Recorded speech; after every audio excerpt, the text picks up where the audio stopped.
memori saya yang paling kuat dengan bapak itu ya kayak gitu. Bapak tuh jahat, kejam, perlakuannya kasar. Saya pernah subuh-subuh itu bawa mama saya ke rumah sakit sambil kepalanya berdarah-darah begitu. Dan itu di depan mata saya terjadi gitu. Tadi gue dengar si bapaknya abis berantem gini makanya dia nggak masuk gitu. Mending kayak kita yang nggak punya bapak tapi yang mana-mana aja gitu. Kayak Dark ya. bener juga sih, cuman Gelap, kayak bos. ya kesal.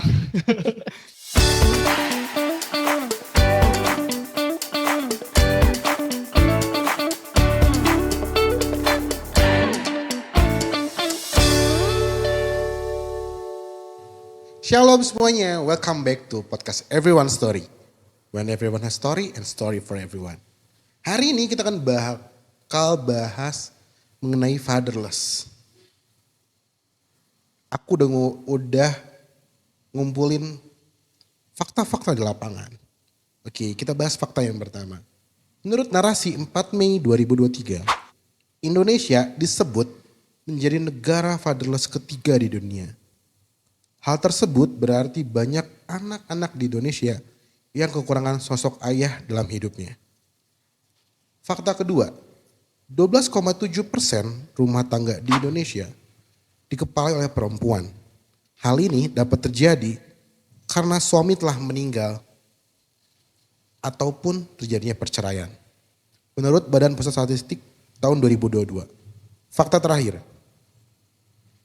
menurut CNN, dampak dari fatherless, rata-rata merasa kurang percaya diri, cenderung menarik diri dari kehidupan sosial, rentan terlibat penyalahgunaan obat terlarang, rentan melakukan tindak kriminal dan kekerasan, kondisi kesehatan mental yang bermasalah, dan munculnya depresi hingga pencapaian nilai akademis yang rendah. Nah, fakta-fakta ini terjadi teman-teman di lapangan Indonesia hari-hari ini. Artinya Indonesia lagi darurat fatherless. Tapi tenang, gak semuanya fakta di lapangan itu terjadi. Karena kita punya dua narasumber yang meskipun dalam hidupnya terjadi fatherless, tapi kuasa Tuhan bekerja. Dan mereka bisa menjadi teladan dalam pelayanannya, dalam kehidupannya. Baiklah, kita panggilkan saudara kita, Bang Roni dan PJ. Gimana guys, apa kabar semuanya? Baik. Puji Tuhan, baik. Puji. Baik. Disibuk apa nih hari ini? PJ sibuk apa PJ? Sibuk Santai aja. sibuk apa ya, nggak terlalu sibuk sih. Menyibukkan diri dengan misalnya kayak ngedit, ya kan belakangan ini maksudnya freelancer juga lah gitu. Oke. Kalau Bang Roni?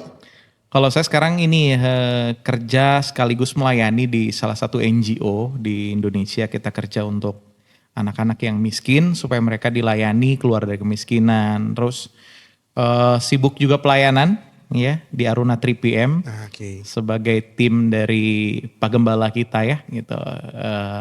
Masih banyak hal lagi di beberapa organisasi di luar, tapi saya percaya itu juga karena kemurahan Tuhan lah ya. Amin. Oke, tadi udah bahas nih sedikit tentang fatherless. Boleh sharing gak sih apa dalam kehidupan kalian tuh? Bang Roni deh. Bagaimana masa kecil Bang Roni? Terus ada gak sih memori soal ayah? Langsung banget nih ya. Langsung aja dong. Atau Iya. mungkin cerita dulu aja deh backgroundnya. Iya, bicara fatherless, saya termasuk orang yang tumbuh dengan ketidakadaan sosok ayah. Jadi dari usia 3 tahun saya udah ditinggal sama ayah saya. Ayah saya itu pisah dengan mama saya. Kemudian saya cuma tinggal bertiga, saya, mama saya dan adik saya. Karena setahun kemudian adik saya lahir ya. Saya waktu umur 3 tahun. Tapi di tengah-tengah perjalanan saya dari umur 3 tahun sampai remaja tuh beberapa kali bapak saya tuh pulang ke rumah gitu. Tapi pulang ke rumah itu bukan berarti membaik ya. Jadi malah ngelihat sesuatu yang nggak harusnya dilihat oleh seorang anak kecil sama remaja gitu. Jadi tumbuh dengan pemandangan setiap hari KDRT. Saya juga termasuk anak yang kalau mau dibilang menderita gitu ya, karena untuk kekerasan fisik sangat sering saya alamin dari kecil gitu. Jadi memori saya yang paling kuat dengan bapak itu ya kayak gitu. Bapak tuh jahat, kejam, perlakuannya kasar. Nggak pernah ngelihat bagaimana seorang ayah itu menjadi teladan di rumah. Sosok ideal ya nggak ada. Iya nggak ada gitu. Ya apa ya kalau mau dibilang sedih karena tidak ada sosok ayah. Tapi ada satu yang disyukuri setelah dewasa gitu. Bahwa ketidakadaan ayah itu mengajar saya untuk jadi lebih baik. Dan belajar terus untuk jadi pribadi yang lebih baik gitu loh. Kalau boleh tahu bang, sejauh apa sih KDRT? Wah, kalau saya mau coba ingat-ingat lagi itu mengerikan ya, wow ya. Ini karena saya juga sekarang ini ya dipanggil Tuhan melayani sebagai hamba Tuhan ya. Jadi saya beberapa kali khotbah dan saya open sama anak-anak muda karena saya juga ngelayani anak-anak muda. Jadi saya pernah ngelihat mama saya tuh dipukul pakai benda tumpul, benda yang ada di sekitar rumah gitu ya. Ya yang didapat batu ya batu, yang didapat piring ya piring, yang didapat apapun lah ya besi gitu. Jadi saya pernah subuh-subuh itu bawa mama saya ke rumah sakit sambil kepalanya berdarah-darah begitu. Dan itu di depan mata saya terjadi gitu. Dan apa ya sungguh menyakitkan. Iya trauma pasti. Lebih ke apa ya, lebih ke mengerikan ya. Jadi kayak bad dream ya yang pernah yang dilihat mata gitu. Trauma enggak, cuma jadi apa ya, apa sih pengalaman yang terus terulang di pikiran gitu ya. Dan menganggap bahwa sosok ayah itu adalah sosok yang menyeramkan begitu. Mengerikan gitu. Berarti di image Bang Roni tuh ayah tuh benar-benar mengerikan. Mengerikan sekali. Gitu itu efek yang sampai sebelum saya pulih total itu selalu ada gitu. Jadi yang lucu adalah kalau saya diajak ketemu ke rumah teman gitu, main yuk ke rumah saya gitu. Saya selalu nanya sama teman saya, ada bapak kamu nggak? Karena kalau ada bapaknya saya nggak akan ikut. Kerja baik itu kerja kelompok atau diskusi apa saya nggak akan ikut gitu. Karena saya takut dengan sosok laki-laki dewasa gitu. Gitu. Wow. Kalau Biji gimana bro? Kalau misalnya saya sih kayaknya kurang ini ya, apa sih namanya, rada berbeda gitu dari cerita yang tadi udah diceritain sama Bang Roni sendiri. Jadi kayak kalau misalnya sosok bapak menurut saya itu dia orangnya baik gitu, sangat warm gitu. Kalau misalnya apalagi kalau lagi ngobrol gitu sama bapak. Tapi apa sih namanya, nggak punya sosok bapak yang kandung gitu. Karena dari kecil tuh emang apa sih namanya, emang nggak tahu gitu keberadaan bapak tuh di mana gitu. Nah jadi dari kecil tuh ada di sayap ibu di salah satu yayasan gitu kan. Nah terus apa sih namanya, di situ tuh ada karyawan volunteer. Jadi kayak dia itu kerja di situ nggak digaji gitu sama si yayasan itu gitu. Oke. Nah orang inilah yang angkat gue sebagai anak gitu. Jadi di yayasan itu teh mohon maaf dia apa sih lingkungannya Islam gitu. Karena tahu background gue Kristen, jadi kayak ya udahlah nih gue tarik gitu. Takutnya maksudnya mungkin takutnya gue masuk ke situ gitu, masuk ke apa sih agama Islam gitu kan. Cuman karena dia juga Kristen, nah gue Kristen backgroundnya, makanya kayaknya nah dari situ dia ngambil gue gitu. Jadi kayak dipindahin lah gitu. Makanya dia mau bertanggung jawab untuk adopsi gue, kayak katong ngurusin apa sih surat-surat gituan sama yayasan itu. Terus kayak gue ditaruh di Balak Selamatan, di yayasan di asrama Balak Selamatan. Tapi dulu masih yang di Jakarta, belum ke Bandung, kan sekarang lagi di Bandung nih. Terus itu berapa J berarti? Pas apanya nih? Yang lu pindah akhirnya ke Bandung gitu. Oh kalau ke Bandung tuh dari SD sih. Oh SD. Jadi dulu tuh masih TK, masih itu mah di Jakarta lah. TK SD kelas 1 sih sebenarnya. Udah kelas 2 harusnya. Cuman waktu ke Bandung tuh gak tahu kenapa kayak ngulang lagi dari SD kelas 1 gitu. Tapi di Bandung lu tinggal sama ayah angkatnya nih? Oh enggak, di Balak Selamatan ini. Oke. Langsung, jadi waktu ditarik itu, ya tinggal sih sama orang tua angkat ini kan. Cuman kayak sama dia dimasukin lagi ke apa sih, ke asrama Bak Selamatan ini gitu, biar ya maksudnya biar mungkin tujuannya baik untuk biar gue bisa bertemu dengan baik gitu, karena dia ini salah satu orang yang salah satu sponsor lah di Balak Selamatan ini teh gitu. Jadi kayak dia waktu itu pernah bilang kayak dia punya tanah juga di Balak Selamatan, waktu itu nyumbang juga gitu. Jadi kayak dia udah sangat percaya lah sama Balak Selamatan, jadi makanya gue ditaruh di asrama itu gitu. Tapi lu pernah gak nyari figur ayah kandung lu kemana gitu? Kayak cuma buat, bapak gue mana ya gitu? Nah itu pertanyaan yang di lingkungan gue ya, kayak sampai saat ini tuh kayak orang-orang nanya kalau, ya maksudnya orang-orang yang udah kenal deket sama gue kan dia udah tahu lah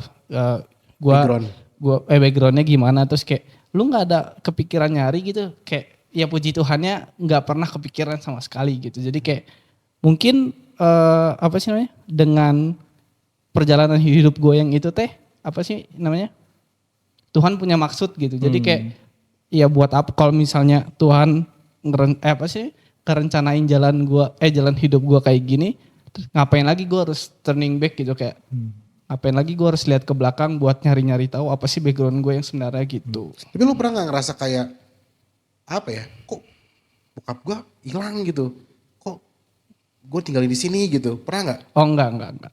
Jadi kayak literally gue tuh Berdamai. sepenuhnya udah berdamai dan bersyukur banget gitu berada di sini gitu, di lingkungan ini ya gitu.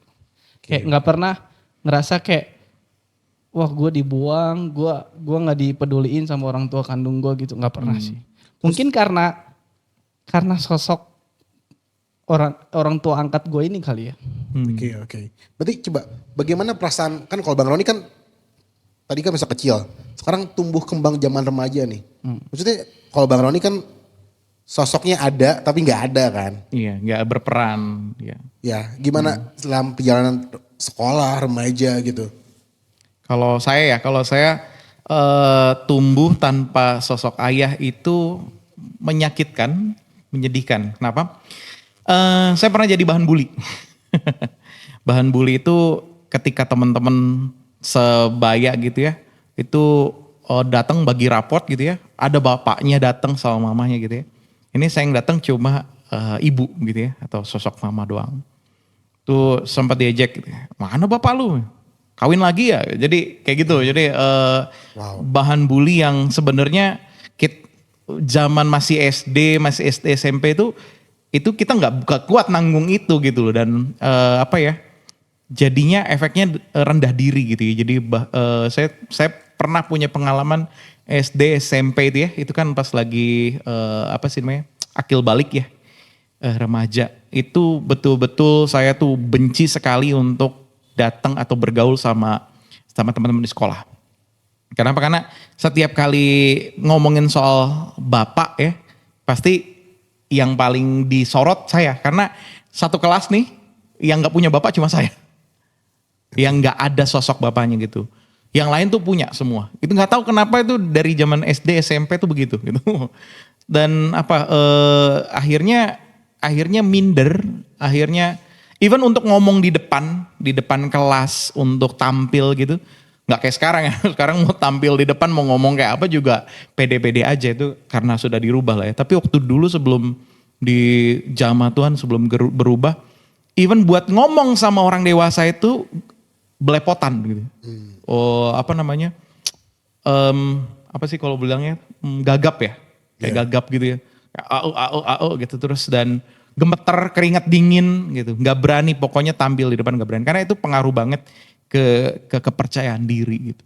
Itu dampak dari nggak punya sosok ayah, dibully, kemudian itu impactnya ke diri ya, gambar diri rusak banget gitu. Saya nggak pernah yang namanya tahu gimana caranya nyakitin orang, tapi karena terus menerus pendem dendam, kebencian gitu ya, itu kayak rasanya kalau marah itu pengen mukul aja gitu. Itu efek waktu remaja tuh. Padahal gak ada yang ngajarin nih? Nggak ada keberanian juga sebetulnya, tapi itu dorongan dari kebencian itu pengen mukul aja gitu. pengen dikeluarin ya. Iya pengen ngeluarin gitu. Jadi dulu berarti sering berantem gitu ya? Enggak. Almost ya, almost setiap kali ada berantem sering karena udah nggak tahan mungkin ya Iya. gitu. Tapi nggak sampai pukul-pukulan sih, cuma berantem ya kayak ejek-ejekan terus kemudian gebrak meja atau banting kursi gitu-gitulah. Sempet dicap troublemaker gak putus sekolah? Nggak pernah sih, cuma emosional. Iya emosional aja, jadi kayak gampang tersulut begitu. Anak-anak tantrum gitu ya. Iya. Kalau lu Ji gimana Ji? Saat tumbuh kembang remaja gitu. Ya mungkin buat lu kayak oke, figur ayahnya ada nih. Tapi kan maksudnya gue gak tahu nih apakah misalnya buat lu gak apa-apa ayah angkat pun tapi tetap ini gitu. Tetap figurnya sebagai ayah. Oh iya, yang belum gue kasih tahu di sini kan gue apa sih bertumbuh itu di asrama berasramatan ini udah dari kecil lah di MC di Bandung ini gitu kan. Nah di situ teh berarti sama wali kan. Iya. Nah dia apa sih diajarinnya tuh Sama yang Faang gitu ya? Kristen banget bukan dong, Oh, bukan dong. iya. Jadi kayak dari kecil udah di apa sih namanya? Udah dijejelin rohani lah gitu kayak kekristenan kayak baca Alkitab, berdoa gitu. Jadi kayak tumbuh kembangnya ya cukup baik lah. Maksudnya cukup terbilang baik. Cuman yang namanya remaja waktu masih remaja mah adalah kayak beranteman gitu kan. Terus kayak bolos. Gue pernah SMA nggak naik kelas gara-gara bolos doang gitu. Bolos sampai sebulan 2 bulan tuh. itu bukan biasa aja bro. Iya, Terus terlaluan. Kalau sebut kemana lu? Ya maksudnya kan ya kalau misalnya ngomongin tumbuh kembang pas remaja mah ya adalah nakal-nakalnya nggak yang smooth banget gitu lah maksudnya. Jadi kayak dibilang aman sih tumbuh kembang. Nggak terlalu yang berdampak sangat tidak baik karena gua nggak punya sosok ayah gitu. Jadi sama sekali ayah itu nggak terlalu berpengaruh lah sama gua kayak ya udah gue tumbuh kembangnya ya biasa-biasa aja gitu, baik-baik aja. Tapi kalau gue nggak tahu nih, kalau misalnya kayak di asrama gitu, kalau kayak bagi rapor gitu siapa yang ngambil? Wali, Wali ini. ya dia yang ngambilin terus kayak ya puji Tuhannya dari SD, SMP gitu kayak rapot gue nggak pernah jelek. No, jadi kayak ya 1 sampai 5 lah, ranking 1 sampai 5 mulu masuk gitu. Cuman ya pas SMA ini udah mulai beranjak ini kan kayak baru-baru nakal gitu lah.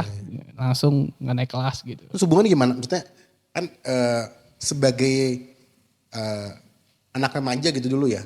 Gue kan sering nanya, banyak hal-hal yang gue gak ngerti gue nanya sama bapak gue kan. Nah, Oh iya. waktu lu remaja gimana nih? Maksudnya kalau ada, apakah hubungan lu baik? Misalnya kalau ada yang bingung nanya ke wali ini.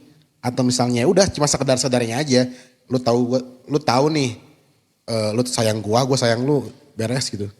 Iya, kalau misalnya di asrama sih kayak lebih ke apa ya, dididiknya tuh jadi dikasih ceramah gitu. Enggak yang ngobrol secara langsung dengan intens. Dan puji Tuhannya gue punya kakak rohani lah gitu dibilangnya. Jadi kayak gue cerita apa-apa tuh ke dia gitu. Jadi kayak ya kalau misalnya mau ngobrol intens kayak bapak ke anak tuh enggak sama wali ini karena nggak bisa lah kayak nggak tahu kenapa kayak kurang gitu.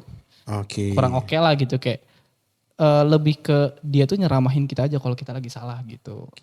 Tapi kalau yang intens mah ada kakak rohani lah gitu. Tapi nyambung dari PJ ya, saya punya pengalaman. Kalau Mario kan tadi punya bapak tempat bertanya gitu ya, karena kan cowok dengan sosok pria dewasa. Dan saya pernah waktu lulus SMA mau melanjutkan ke jenjang berikutnya gitu ya. Bapak saya tuh pengen saya masuk ke militer. Waduh. Ya, jadi saya didaftarin ke Akmil, udah ikut mulai dari pelatihannya, persiapan segala macam sampai seleksi. Lulus semua lewat, tapi di sesi terakhir tuh gagal. Tapi saya tuh nggak mau ke situ. Saya udah dapat calling untuk jadi hamba Tuhan tuh dari kelas 1 SMA. Jadi saya udah tahu tuh ke depan saya mau sekolah Alkitab, saya mau sekolah teologi, saya mau jadi pendeta. Gitu. Itu yang udah ada yang saya pegang. Tapi karena saya menghargai sosok ayah dan dia ngomong, saya pengen kamu jadi tentara gitu ya. Udah deh saya ikutin lah gitu kan. Udah saya nggak mau siapa tahu ini adalah jalan untuk bapak saya bisa baik gitu ya dengan saya gitu. Kemudian saya gagal di Akmil, saya datang pisah rumah nih. Papa sama mama ini pisah, rumahnya beda. Saya datang ke rumah bapak saya bilang gini, Pak saya gagal masuk Akmil. Ya udah, masuk Akpol. Itu kan. Saya bilang, Akpol udah tutup, saya bilang daftarannya. Ya udah masuk ini, Angkatan Laut. Pokoknya masuk angkatan aja gitu. Saya bilang saya nggak mau. Terus mau kemana kamu? Saya sudah daftar sekolah teologi, saya mau jadi hamba Tuhan. Wah itu betul-betul saya lihat bapak saya marahnya minta ampun. Dia bilang gini, oke mulai sekarang kalau kamu tetap mau jadi hamba Tuhan sekolah teologi. Dia bilang gini, sekolah teologi itu gak jadi apa-apa. Gak akan jadi apa-apa. Kalau kamu tetap sekolah teologi jangan pernah datang ke rumah ini lagi. Jangan pernah panggil saya bapak kamu. Itu kayak apa ya, kayak geledek yang nyamber. Karena selama ini gak pernah dengar seperti itu gitu ya. Soalnya smooth aja gitu ya. Walaupun dia gak hadir sebagai ayah, tapi saya tetap bisa manggil dia Pak gitu kan, Bapak gitu. Sekarang dia statement dari mulutnya, jangan pernah panggil saya Bapak kamu, kita putus hubungan. Itu kayak geledek ceder. Tapi saya bilang gini, Tuhan kalau memang ini harga yang harus saya bayar, ya udah saya gak apa-apa, saya ikut Tuhan, saya mau tetap kejar panggilan saya mau tetap ikut apa yang Tuhan mau dalam kehidupan. Akhirnya saya memutuskan untuk sekolah kitab di Bandung, sekolah teologi di Bandung. Itu modal cuma jual sepeda. Dulu harga sepeda saya beli di Banten ya, di tempat saya itu 1 juta. Saya jual sepeda itu 150.000. Dulu ongkos dari Cilegon ke Bandung itu 45.000. Wow. Ya. Jadi saya bayar bis 45.000, sisanya 105.000 gitu ya, saya bilang 105.000, Tuhan saya percaya 4 tahun S1 saya bisa selesai, saya bisa dipelihara Tuhan segala macam. Dan memang betul-betul dari cuma modal segitu Tuhan pelihara sampai bisa lulus. 4 tahun betul. Nah ada yang menarik. Tadi kan Bang Roni bilang demi menyenangkan ayah kan. Iya. Masuk angkatan. Emang background ayahnya apa?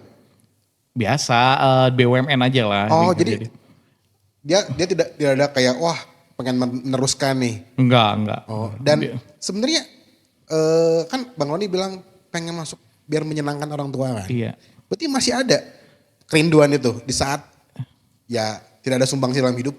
Iya justru itu makanya saya pikir, karena saya udah melayani sebetulnya dari SMA, dari SMP lah, SMP, SMA melayani. Ya saya pikir dengan saya ikut apa yang bapak saya mau, siapa tahu dia itu jadi berubah begitu ya. Karena saya ini bisa menyenangkan dia gitu, bisa ngikutin apa yang dia mau, ternyata enggak juga gitu. Dan malah statementnya malah menyakitkan gitu kan tadi gitu. Jadi sebenarnya ada di dalam hati bahwa kalau saya ikutin dia pasti dia semoga dia akan mau berubah, mau kembali pulang ke rumah gitu. Jadi itu dulu yang melatar belakangi saya mau ikutin apa kata dia. Oke. Kalau lu J, ada nggak misalnya wali ini sama yang angkat sama? Beda dong. Oh beda. Beda. Oh jadi wali mah yang bertugas di asrama, kalau ayah angkat mah ada sosok ya sponsor aja gitu. Iya. Nah ada nggak dari mereka tuh kayak, nak PJ nanti kalau sudah besar kamu harus kayak gini ya gitu. Nak banget gak ya? Iya kan orang tua udah nak gini ya gitu. Ada nggak sih tuntutan dari orang tua atau misalnya kayak saya begini kamu harus begini nih.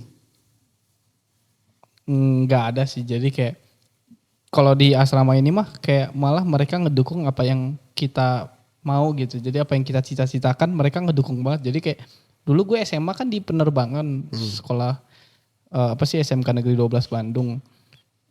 Lu support jadi apa? Jadi pilot? Iya Pak, dulu tuh gue punya cita-cita kayak gue pengen jadi pilot nih, makanya gue milih sekolah itu gitu, dan emang disupport gitu sama mereka tuh. Jadi emang ya kalau misalnya gue sih dulu dari orang tua mah mereka yang support gitu, apa ya udah lu mau jadi apa kita support lah gitu. Yang penting yang terbaik lah buat lu gitu lah ibaratnya mah. Oh, jadi mereka emang tidak memaksakan, tidak kayak Enggak. oh yang penting lu apa mau jadi apa lu disupport. Iya, yang penting lu bisa di bidang itu ya udah lanjutin aja gitu. Oke. Oke. Nah, tadi kan ya masing-masing punya pengalaman yang berbeda soal fatherless. Nah, ada gak sih dalam waktu kita dewasa ini ya, yang merubah kalian cara memperlakukan orang gitu? Pasti dong ada yang kayak apa ya, ada yang hilang lah. Pasti kan ya, saya nggak tahu ini normal atau enggak, tapi terkadang kan orang ayah itu kan membentuk kita buat cara menghadapi masalah, memperlakukan orang gimana, ya cara menjadi lelaki gitu, like a man gitu. Nah, pengalaman kalian gimana sih? Waktu kalian udah dewasa nih memperlakukan orang, melakukan pasangan gitu. Saya dulu berarti. PJ dulu. Iya dulu. Kalau tanya gue sih nggak apa namanya, nggak begitu berpengaruh. Cuman gue mau belajar gitu. Jadi kayak gue banyak baca-baca, banyak nanya-nanya juga kayak ke kakak rohani, gimana sih jadi pria sejati. Jadi ya maksudnya ya walaupun di dalam hidup gue nggak punya figur seorang bapak ya, ketika gue bertumbuh tuh ya gue bisa lah jadi seorang bapak yang baik di suatu saat nanti gitu. Dan gue juga pengen gitu jadi apa sih namanya, jadi orang tua yang lebih baik lagi, jangan kayak gue gitu. Jadi gue nggak mau nanti anak gue tuh ngerasain apa yang gue rasain dulu gitu loh. Ya baik sih gitu kurang lebih. Ya kalau saya pribadi pengaruh banget ya, apalagi ketika saya masuk ke pernikahan. Yang pengaruh itu adalah gini, kalau tadi memang karena Mario sempat mention ya, karena kita nggak pernah lihat bagaimana cara ayah mengasihi ibu kita gitu ya, atau suami mengasihi istri karena nggak pernah lihat itu, iya akhirnya jadi blank gitu loh, nggak tahu nih harus ngapain gitu. Even masuk ke rumah tangga. Nah bersyukur istri saya ini datang dari keluarga yang utuh. Papa mamanya utuh, hamba Tuhan, terus Keluarga cemara lah. keluarga cemara lah ya gitu. Dan ini tiba-tiba masuk orang dari planet lain ya kan. Background beda, kemudian keluarga broken, tapi ya udah dipulihkan gitu ya. Tapi walaupun sudah dipulihkan masih tetap struggle. Even untuk gini ya, untuk apa ya, walk the talk ya. Kayak kita bilang I love you, tapi untuk melakukan mengasihi itu dalam wujud aksi itu agak sedikit keki gitu ya. Tapi begini, ketika itu udah dijalanin, saya juga kan selain melayani jemaat umum gitu ya, ngelayanin anak-anak muda. Dan ternyata anak-anak muda yang saya layani ini dan teman-teman banyak juga yang broken home. Ya, mereka broken home, mereka rusak rumah tangga orang tuanya. Kemudian karena saya juga berasal dari broken home. Kemudian saya ketika ngobrol sama mereka nyambung. Akhirnya juga saya bisa belajar, oh ternyata anak broken home tuh butuh didengerin aja loh. Yeah. Oh, anak yang broken marriage, orang tuanya mereka hanya butuh afirmasi aja gitu ya kan. Oh ternyata itu ya gitu, dan saya nggak pernah ngalamin itu sebetulnya gitu, tapi karena belajar dari mereka melayani anak-anak muda seperti ini, jadi saya juga belajar oh ya bagaimana cara mengafirmasi mereka, bagaimana cara memperlakukan mereka, mendengarkan tanpa ngejudge, itu juga adalah salah satu yang saya pelajari ketika melayani. Dan masuk ke pernikahan itu lebih diasah lagi gitu, gimana saya harus bisa ngedengerin pasangan saya tanpa ngejudge dulu. Gimana saya bisa melakukan, saya bilang saya mengasihi dia tapi nggak cuma ngomong gitu tapi melakukan. Sekarang dikasih anak lagi ya, namanya Gian, masih 11 bulan. Dan itu betul-betul ngebentuk oh yang dulu hilang dari saya sosok bapak. Karena kan kalau nggak ada bapak itu kan kita kayak nggak punya pelindung ya. Yeah. Kayak nggak punya sosok yang kita bisa bergantung gitu. Nah akhirnya kita cuma bergantung sama Tuhan aja gitu loh. Dan saya waktu punya Gian gitu, ngeliat Gian sakit itu saya tuh langsung peluk dia, saya langsung ada hadir 24 hour gitu ya. Cuma ngeliatin dia doang, panasnya naik apa enggak. Itu ya ampun. Tuhan tuh kayak gini kali ya. Ketika kita nggak punya sosok ayah, nggak punya sosok yang kita bisa bergantung, Tuhan tuh perhatiin kita 24 hours secara detail, menyeluruh. Nah itu yang saya rasain ketika saya makin sadar ngerasain kasih Tuhan ketika saya dikasih anak gitu loh. Wah, berarti dari saya semenjak gak punya ayah dari saya umur 3 tahun, Tuhan tuh perhatiin saya kayak gini nih, modelannya gitu. Dan itu betul-betul ngerubah pola pikir saya betul-betul dirubah semua gitu loh. Yang tadinya saya pikir Tuhan kayaknya cuma ada ketika saya lagi panggil dia atau saya lagi susah aja gitu. Itu dulu ya. Tapi sekarang setelah ngerasain pertolongan Tuhan di dalam pernikahan, kemudian saya dikasih anak, baru saya klik banget. Oh iya, ternyata kayak gini nih kasih Tuhan ke saya, dan walaupun nggak punya bapak, nggak punya ayah, tapi dia betul-betul memperhatikan even sampai hal-hal yang terkecil. Gitu. Itu yang saya dapetin selama perjalanan kehidupan. Pasti berubah, pasti ada yang berbeda. Karena nggak punya ayah dengan ada yang punya ayahnya itu berbeda cara perlakuan. Ada gak sih sosok teladan nih? Kayak misalnya gue kalau mau jadi ayah nih, teladan gue dia nih. Ada gak di kalian? Pak Jokowi gitu misalnya? Atau Pak Kusir gitu kan? Kejauhannya. Kejauhan ya. Siapa nih misalnya? Gue mau punya, kalau punya anak gue mau contoh dia nih. Gitu. Ada gak dari kalian? Kalau gue so far sih wali gue ya di asrama. Wali. Jadi si Apoy itu Apoy Faang ya? Oh bukan. Siapa Bukan sih dong. itu? Wali Ben. Bukan. Ya itu so far sih masih sosok inilah karena emang kayak kan ini teh pimpinan di asrama itulah. Jadi kayak nggak sedikit teman-teman asrama gue teh ngomong kalau dia ini galak, tegas gitu kan.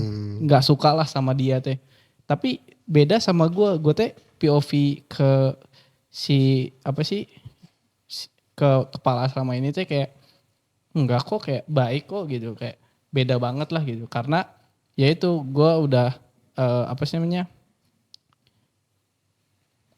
ada hubungan tersendiri lah, maksudnya kayak menjadikan mereka itu orang tua beneran gitu. Kalau mereka kan nah itu jadi beberapa teman-teman gue juga sometimes tuh kayak kalau di sekolah lah, misalnya kalau abis dari sekolah terus kita cerita-ceritakan di kamar, terus kayak tadi gue dengar si bapaknya abis berantem gini makanya dia nggak masuk gitu. Mending kayak kita yang nggak punya bapak tapi yang mana-mana aja gitu. Kayak Dark ya. bener juga sih, cuman kayak ya sometimes juga gue kayak kepo gitu. Iya ya, gimana sih kalau misalnya kita yang hidup di satu rumah tangga yang lengkap gitu. Tapi ya itu pasti ada konflik, ada sesuatu yang enak, ada juga yang nggak enak gitu. Jadi kayak ya udahlah, mending kita bersyukur aja gitu. Betul. Kayak sama yang sekarang lagi kita jalanin gitu sih gue. Ada cerita yang unik nih waktu dari kisah saya, agak beda dari PJ. Jadi waktu saya tuh saya mendambakan sebuah pernikahan kan. Jadi tapi saya waktu mau masuk ke pernikahan tuh punya kekhawatiran. Teman-teman tahu lah ya, kalau mau menikah itu kan di depan tuh ada orang tua ya, mama, papa gitu kan. Apalagi momen kita kayak pas sungkem, pas ngucapin terima kasih sama orang tua. Itu tuh saya punya ketakutan dulu sebelum menikah. Masa ini yang berdiri cuma nyokap doang, cuma mama doang. Karena ya nggak mungkin dong bapak saya diajak, karena bapak saya sudah punya Keluarga. rumah tangga yang lain gitu kan. Itu ketakutan saya. Kemudian saya ini berkali-kali ditolak oleh perempuan untuk menikah karena keadaan rumah tangga orang tua. Jadi itu berkali-kali, dan itu nimbulin ketakutan tersendiri begitu. Nah sampai di satu titik bahwa bilang dia sudah deh, nanti kalau masuk menikah, ya udahlah saya minta izin sama calon istri saya. Nanti yang datang di depan itu ya paling mama saya, kalau enggak ya paling abang saya. Gitu. Ganti. Iya. Jadi minta izin dulu gitu. Tapi waktu tahun 2020 saya merencanakan pernikahan sama Yuli. Terus saya datang nih ke nyokap. Mah saya mau nikah, saya mau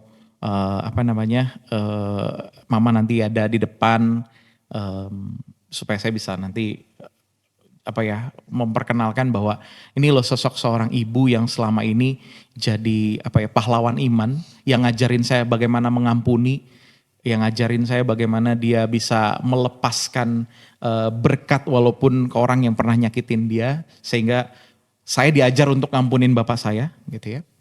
Kemudian mama saya bilang gini, ya sudah sekarang kamu ke rumah bapakmu, kamu minta izin, kamu mau nikah. Tapi ya nggak usah diajak untuk paksa ikut, karena kalau dia paksa ikut nanti kita nggak enak dengan keluarganya gitu. Akhirnya saya datang ke rumah bapak saya bilang gini, Pak saya mau nikah. Tapi kalau bapak mau ada di pernikahan saya, ya silakan. Kalaupun bapak nggak datang, ya nggak apa-apa.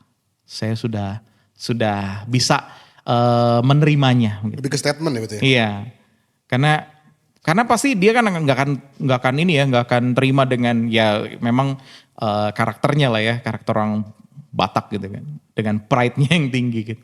Saya bilang silakan, karena saya nikahnya di Jambi, tempat tinggal saya di Cilegon di Banten. Ya udah, nggak ada jawaban. 2 minggu, 3 minggu sebelum pernikahan tiba-tiba saya telepon, Bapak ikut. Waduh, saya bilang, kalau ikut ditaruh di mana nih gitu kan? Karena kan nggak mungkin dijejerin gitu kan? Karena ini 2 orang yang punya background yang kelam gitu kan? Gitu. Terus saya datanglah ketika saya ngobrol, Pak, Bapak mau duduk di depan sama Mama. Terus yang mengagetkan adalah kalau diizinin boleh, iya Bapak mau di depan. Wah itu betul-betul jadi kayak kayak disiram air yang teduh banget gitu loh. Karena kan ini gak gampang gitu loh momen ini gitu. Dan akhirnya sampai di hari pernikahan betul-betul yang berdiri di depan itu adalah bapak saya dan mama saya. Memang sih ada omongan banyak lah ya, namanya orang Batak lah ya, budaya Batak segala macam. Tapi yang saya grateful sama Tuhan adalah ketakutan saya masuk ke pernikahan karena tidak ada orang tua yang utuh. Itu Tuhan jawab di hari itu, dan waktu saya dikasih kesempatan untuk ucapin terima kasih ke orang tua, itu betul-betul banjir sebanjir-banjirnya, karena saya bilang sama mama saya, terima kasih sudah jadi teladan. Saya bilang sama bapak, terima kasih karena sudah mengajarkan bagaimana memiliki kebergantungan total sama Tuhan oleh karena bapak. Saya nggak ngucapin terima kasih karena dia begini begitu, tapi karena bapak saya belajar bergantung total sama Tuhan, dan sampai pernikahan saya ngerasain Tuhan tuntun terus, Tuhan pimpin terus, dan itu betul-betul sampai semua orang yang tahu story saya di pernikahan itu semua menangis, semuanya keluar air matanya. Saya pikir ini yang namanya perjalanan kehidupan yang kita nggak pernah tahu. Yang penting kita ikut Tuhan, mengampuni, kemudian Tuhan pasti bekerja di balik itu semua. Gitu. Itu yang waktu itu saya rasain di pernikahan saya. Nah itu fun fact-nya ya, itu yang menjadi ketakutan semua anak-anak yang nggak punya orang tua. Betul. Jadi kayak even saya pun kayak mikir gitu, nanti gue nikah siapa yang mau jadi? Gue boleh kok kalau mau. Waduh. Sosok bapak gitu. Nah, betul. Nah mungkin ya kayak tadi Bang Roni bilang ya, kita berserah aja sama Tuhan kali ya. Jadi kayak ya siapapun itu nanti Tuhan pasti sediakan lah ya gitu. Tapi saya mau kasih respon ya. Jangan khawatir sama itu. Jangan khawatir. Karena kalau kita khawatir lama-lama kita nggak jadi nikah. Waduh. Iya, nikah lah kalian lah. Nggak, maksud saya begini. Ketika kita khawatir dengan hal itu aja gitu loh, itu menghambat cara kerja Tuhan gitu. Iya sih. Tapi waktu keberanian melangkah, ternyata ketika satu langkah yang kita ambil, Tuhan buka jalan tuh. Bahkan ya itu yang tadinya nggak mungkin yang aku hadapin tadi tuh, tiba-tiba Tuhan kasih, dan itu out of nowhere, nggak tahu gimana cara kerjanya. Tuhan beracara sama bokap gua, Tuhan beracara sama nyokap gua, jadi aja gitu. Itu sih. Nah sebagai closing ya, ada gak sih pesan kalian nih buat teman-teman kalian yang mungkin mengalami kisah serupa, atau buat anak-anak Gen Z yang punya orang tua tapi merasa broken home gitu.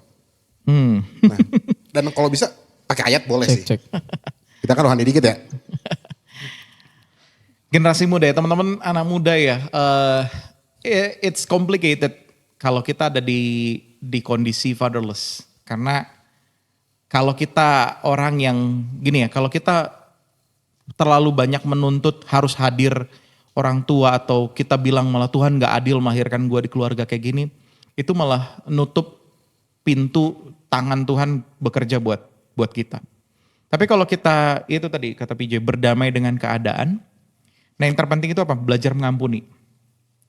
Belajar mengampuni, belajar kita menerima diri kita, dan tahu bahwa walaupun kita gak punya Bapa di dunia secara fisik, kita punya Bapa di surga yang memelihara kita, yang pay attention 24 hours buat kita gak pernah berhenti.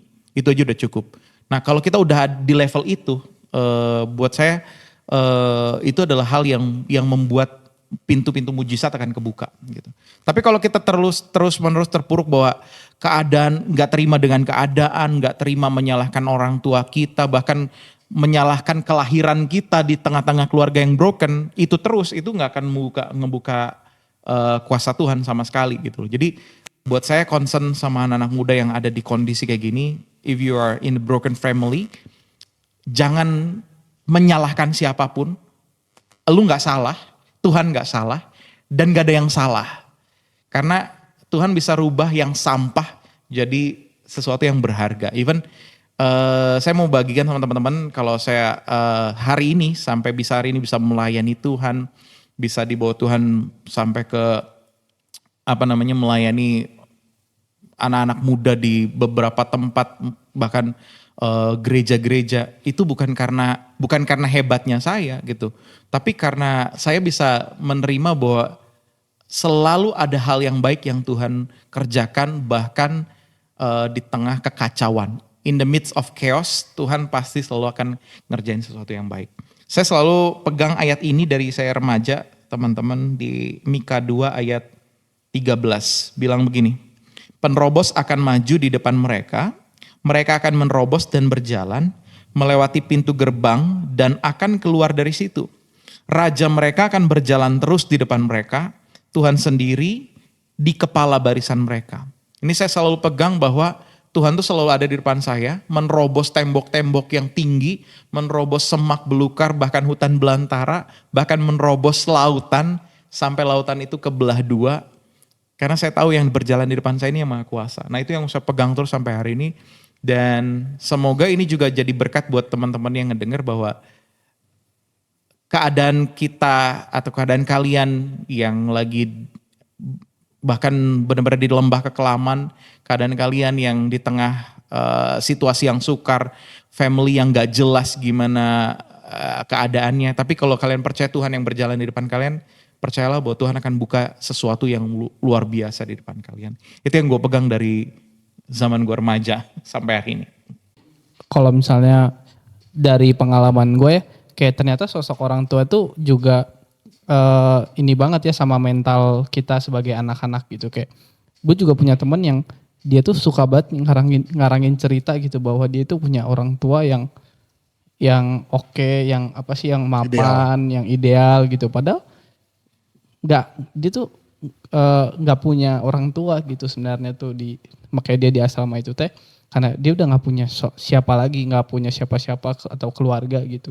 Tapi sering kayak mungkin dia belum berdamai sama dirinya sendiri, sama keadaannya gitu. Nah itu makanya pesan untuk teman-teman juga ya, berdamai aja sama diri kita sendiri, sama keadaan kita, serahin aja semua sama Tuhan. Pasti Tuhan punya rencana lah yang ya walaupun kita seburuk apa kayak tadi kan ya, mau kita jadi sampah atau apa di dunia ini, kayak Tuhan pasti punya kacamata atau POV yang berbeda di hidup kita gitu. Jadi kita serahin aja semua sama Tuhan gitu. Kalau ayat masih di Amsal 17 ayat 22. Hati yang gembira adalah obat yang manjur, tetapi semangat yang patah meringkan tulang gitu sih. Amin. Amin. Thank you Bang Roni, thank you PJ buat kesaksiannya, buat sharingnya gitu. Siap. Saya percaya sih kesaksian kalian, sharing kalian tuh memberkati orang di luar sana. Dan buat teman-teman yang merasa gitu, kayaknya gue salah deh hidup atau lahir di keluarga yang yang broken home atau keluarga yang bokap gue mana ya? Ya gue mau bilang bahwa kalian gak salah gitu. Mungkin ada rencana Tuhan dalam hidup kalian. Iya. Thank you guys. Betul. Buat teman-teman yang punya cerita bisa kirimkan message atau DM ke bawah ini. Dan kami akan menunggu cerita kalian. And thank you guys for watching. This is Podcast Everyone's Story. Bye. God bless.